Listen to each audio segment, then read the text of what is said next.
Yun, sa wakas, dumating na yung order natin guys. Tama kayo na nakita, hindi kayo na malikmata. Dumating na nga, ito yung order natin na 12 volts portable air compressor. Sa wakas, nagkaroon na rin ako nito. Isa kasi ito sa pinakamahalagang equipment na dapat meron ako. Lalo na't nag-offroading kami, nagpupunta kami sa dagat. Huwag nang patagalin yan, buksan na yan. Siguro yung iba dyan, alam nyo na kung ano to.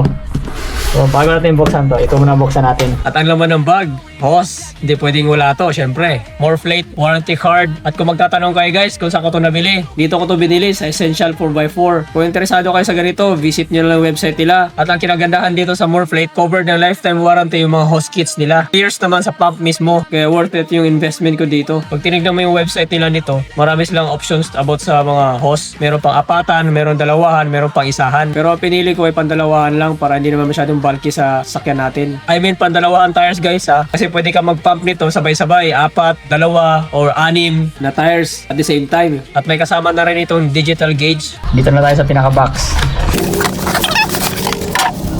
Yan, ito yung kasama guys, oh. 4 na logo ng Morflate stickers, instructions, then another instructions. May dalawang model pala silang available dito sa Australian market. Itong nabili natin na isang motor at meron pang isa pang malakasan yung dalawa yung motor na kaya mag-pump ng 6 na tires sabay-sabay. Grabe. At built-in na rin yung digital gauge niya and options para sa PSI settings. Itong nabili natin ay parang budget friendly lang nila to pero maganda naman. Perfect na to para sa Vitara natin na maliit. At least hindi kabigatan kasi single motor lang. Capacity nito 4. Pero kung gusto mo mas malakas, tapos 4 yung kakargahan mo, kumuha ka ng dalawang motor. Pero sa atin, Vitara lang naman yung papump natin. Kaya okay na to. In wire, 12 volts, yung quick connect niya, fitting. Lalabas natin uli. Pakita ko sa inyo paano siya i-connect. Naka stainless steel, braided lines na siya.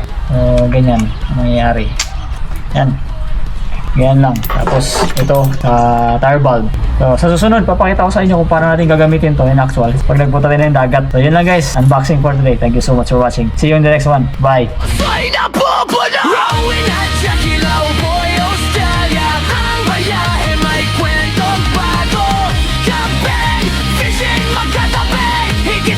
Sa paglalakbay lagi Growing at Jackie, tuloy lang ang takbo Bawal at lugar, parang bagong mundo Suzuki, Honda, malaya ang galaw Ganito ang buhay, walang kabanta.